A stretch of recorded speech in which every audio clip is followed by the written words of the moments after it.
thank all of you for coming to Volcano Summit. And I have to share that I have been excited about this event for over a year. It was about a year ago that I had the chance to meet Jan Mavardi. And she told me about what Volcano does, what Volcano stands for. And she asked me back then if I would be interested in sharing some of my experience with you. And of course I agreed. So today's conversation is really meant to be a conversation starter for each and every one of you. What I mean by that is the classical thought of leadership, as many of you know it, is actually holding back your success. The way that we're going to move through this conversation, can we pull my sound down? Thank you. If we could, there we go, keep my sound nice and easy. There we go. I want to start this conversation with a bit of a story. For those of you who don't know me, and I recognize a lot of you, I wasn't actually born and raised in Guatemala.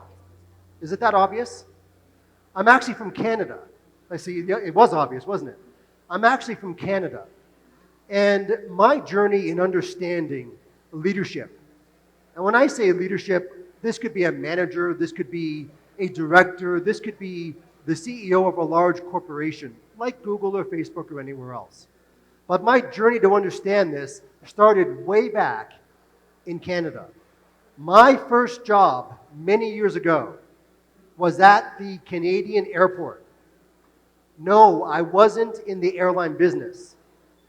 It was a summer job. I was 15 years old, and my job was selling handbags, or trying to people walking by the airport. Talk about a tough job, right? Very, very tough, especially for someone who was only 15 years old. Now, I could have used a lot of help because that was my first time ever being in sales. But I didn't have a boss or a manager who held my hand, who coached me, who listened to my problems when I didn't sell anything for the day. No, what I had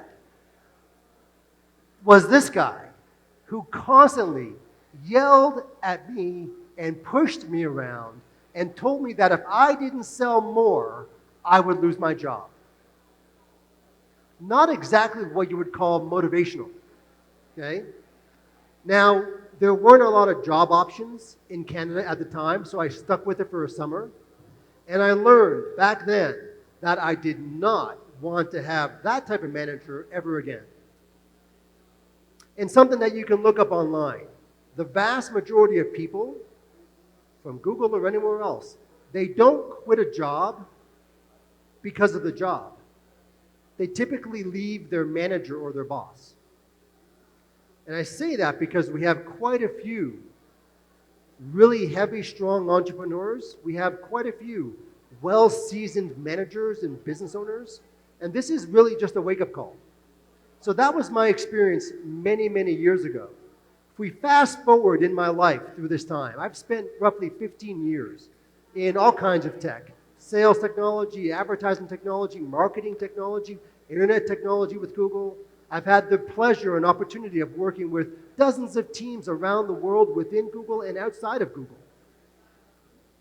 And what that has taught me over and over and over again is that the way that you manage your team, the way that you organize yourself is more important than anything else you could ever possibly think of.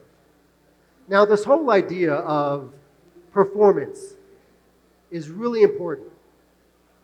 And if you've been paying attention to the news for the last 2 or 3 years, especially in the United States, psychological safety, the fact that somebody on your team feels included, regardless of their race, sex, national origin, sexual preference, it doesn't matter. Treating them like the human they are is what makes people stay. But unfortunately, if we think of 100 people being here right now, of all of your teams, 7 out of 10 do not feel safe. Let that sink in for a second. If you have a team of 10, 7 of your team, whether they've told you or not, do not feel psychologically safe. And that responsibility lies with you, or you, or you. So this is a conversation about taking ownership, about what it really means to be a leader, to guide your team, to become supernatural. Because who here would not want to have a team that could think anything, build anything, accomplish anything? It's possible. I've seen it dozens and dozens and dozens of times. Teams that were so small, there's no way they could scale, but they did it. Teams that were so big, there's no way they could innovate, but they did it. How do you get people that can be your superheroes? You have to develop them. How can you get people on your teams to shoot for the moon, what we call the moonshot, and just go for it all? How do you get them to be so safe and secure that they're willing to take the risk to get to the moon? How do you talk to a team that will be willing to 10x their thinking every single day of the week? That they will accept the art of the big swing. That they won't say, yes, I'll accomplish your goal that you have for me. Because guess what?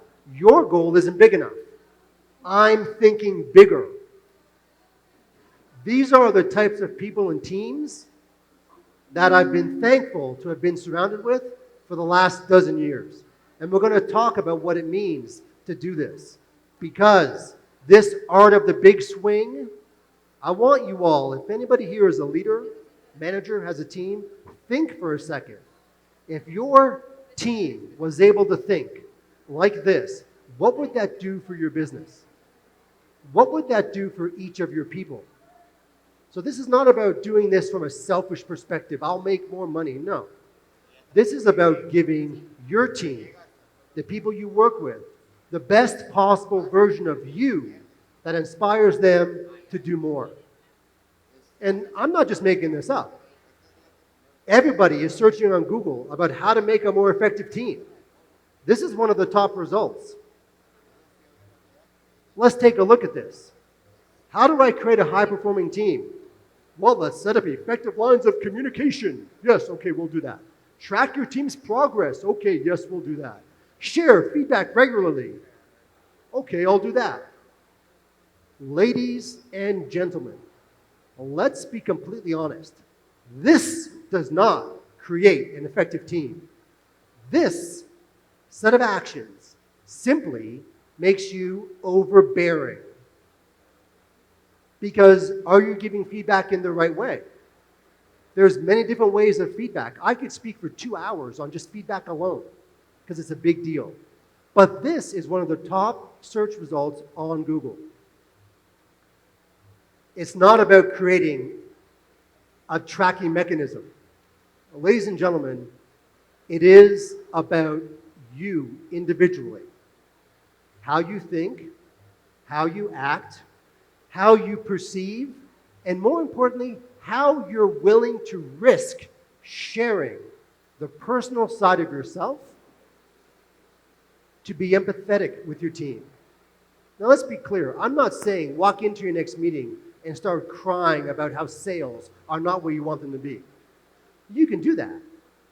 But I'm talking about a pivotal mindset shift that if you really want to play in the big leagues, this is what it takes.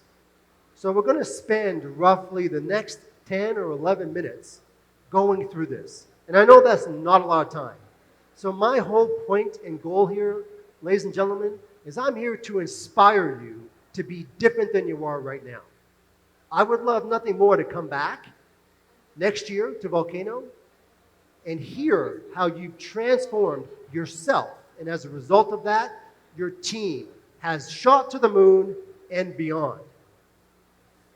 Leadership is tough, though. If you're a manager or a leader, it's tough, right? There's so many things you have to do. You have to communicate clearly. Yes, that's true. You have to be creative to some degree. Absolutely. Do you have to be really good at delegating? Well, that's more for you than for them. But these are all important things. And so on your journey, as you master some of these techniques, which make your life easier, I recommend taking a look at how you make your employees, your team, make their life easier. Because the reality is, and I just love quoting numbers here, if I look at this room and there's more than 100 people, over 40% of you are not being empathetic with your teams. Think about that for a second. Moreover, what I think is important is that only a quarter of you, as of today, are really taking the steps to create a safe and secure environment for your teams. I think the wake-up call is that 3/4 of those that you employ or work with will agree that the more support you provide them, the more that you identify with them as humans, the more likely they are to be motivated. So let's draw the quick comparison here. I think this is important. And again, I've had and I've been a manager and a leader on both sides, so I can appreciate both. But the typical manager will come in and develop metrics. Here are your goals. Here are the targets. And they will help drive. We want to drive to these goals. How you drive that ship is the main problem. Just ask yourself, are you creating a wholesome environment where they are willing to accept your goals and do more? Or are you driving them to the finish line? This is where the big difference comes in. Statistically speaking, and you can look this up on McKinsey, if you create an environment where your team feels safe, where they can share with you, imagine someone being able to walk into your office and say, Jeff or Jose, there's no way, I don't believe I can meet your goals. Those are the conversations that you should want to have, that you should expect to have. And if you don't, the fault does not lie with your team. It's with how you manage them.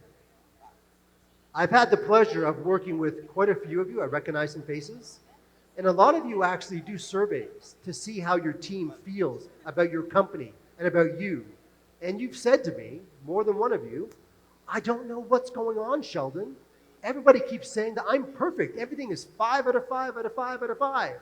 Well, guess what? That's a clear indicator that your team is not psychologically safe.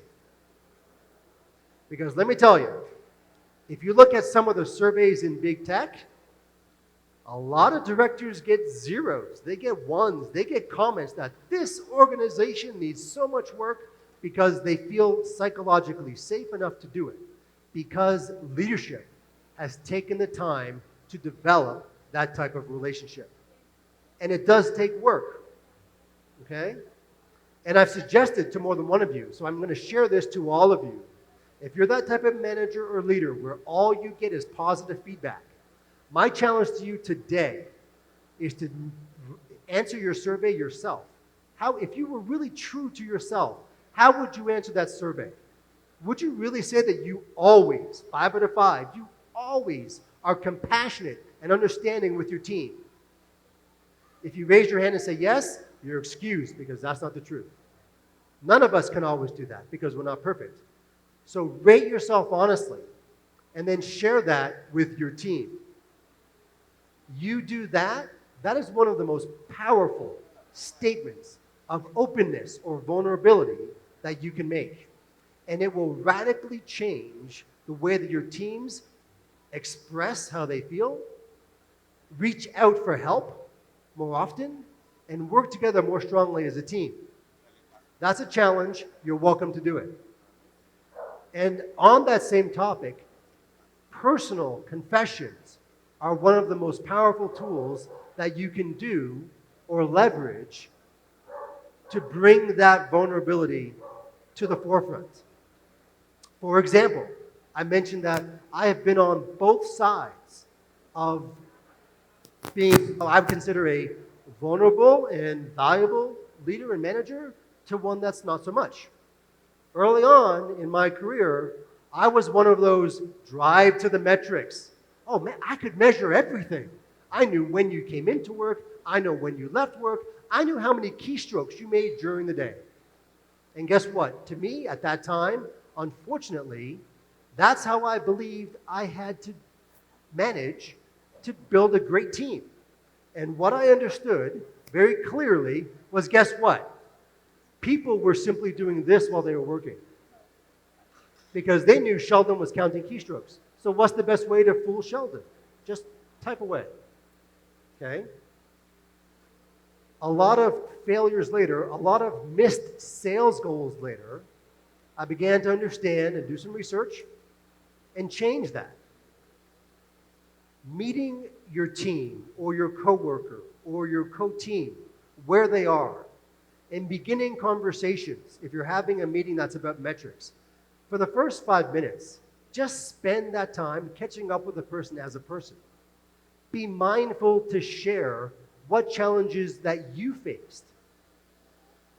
Okay? Because life's not all a bed of roses. And again, if it is, kudos for you. Because the rest of us that live in the real world, we have challenges, don't we? Share those challenges. Do not be fooled by what we see on TV, where the leader has to be this big, strong monster who wears a nice, crisp suit every day. It doesn't work. Countless research, hundreds of thousands of employees across big tech have proven that wrong. Just like it's proven that needing a college degree, it doesn't matter. So follow through. Because when your employees or your teams feel safe and secure and willing to share with you because you are now willing to share with them, those are the ones that take the risks. You can't get to the moon. The self-driving car was not invented by somebody who didn't take a risk. Okay? Elon Musk didn't shoot a car into space without taking some risk. I cannot stress with you how critical this is. For some of you, you'll say, yeah, thanks, Sheldon, that was entertaining, but I'm going to keep doing what I'm doing. Fantastic. Being a vulnerable, compassionate, driven leader that makes your team comfortable to succeed and exceed, it's not for everybody. But for those of you that are willing to give it a try, willing to move out of your own comfort zone, I promise you, here, today, come back next year and we'll talk. You will see an enormous, absolutely incredible amount of success across your teams. Not just from a profitability perspective, but from an interpersonal perspective. Because I believe that one of the reasons that you're here is to try and make what you do bigger, better, stronger, and faster than it was the second you walked in. So believe me, from experience of seeing this work, quarter over quarter revenue growth, this did not come from people being afraid. This did not come from managers and leaders that drive hard. This type of growth has come from strong, compassionate, driven leadership where people feel safe and secure to be better than they were before. You can Google this. This is Google's returns over the last few years, and I was there for a big part of that. My team did their piece to contribute, but that's the reality, folks. So again, take a look at yourselves. Begin to realize that you can do things differently and that you should do things differently. And I promise you, vulnerability is the best measure of courage. And if you consider yourself a courageous leader, then you should, by definition, leverage some components of vulnerability. With that, I challenge you, and I also thank you for sharing time with me today. We've got 30 seconds. I can take one question if you have one. Thank you.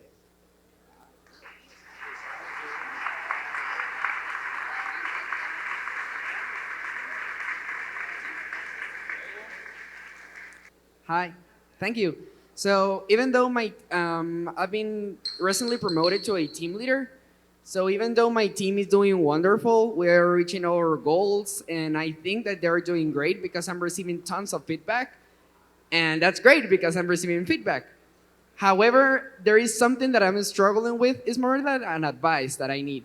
I'm really young. I'm 19, and because of the LOB that I work, 90% or 95% of the people that I work with is older than me. So it's a bit hard to me to have like that, how to say it, respectful position for them, and they to feel comfortable to talk with me about those things that are being challenging for them. So if you were on my position, what will you do, or what actions will you take to be more proactive with your team? Okay. Thank you. So just a quick clarification for the group. Sorry, some feedback. He's an IC, or an individual contributor, and in his line of business, he happens to be very young comparatively speaking. So I can say, quite honestly, while I was at Google, I was not the youngest in the group by far, but my situation was similar in regards to education.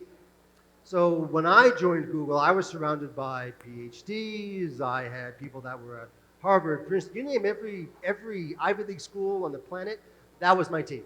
And then there's Sheldon from Florida, who was a Canadian on top of that. What does this guy know? Okay?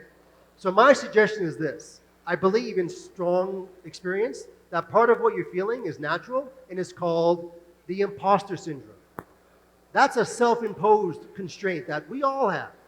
Some of us fake it, like I'm faking it right now. I have it too, but I'm faking it right now with all of you. This imposter syndrome is just what you have to work on personally. You are a valued member of a team that's productive. Okay? So my challenge to you is go beyond that. What the phrase in America is, fake it till you make it, for one, right? Contribute by being an open contributor. And by the way, this conversation should probably be held with your manager. And if your manager doesn't respond positively, that's time to get a new manager. Okay? So just have the belief that you are a strong contributor to your team, that your opinion is valuable, your opinion is important.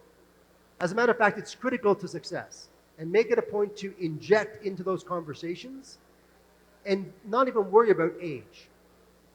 Coming from somebody who used to wear the gray color shirt, so we have gray hair because of my age status at the time, trust me, it will work. Okay? And then we can catch up afterwards. All right, well, thank you, everyone. My time is up.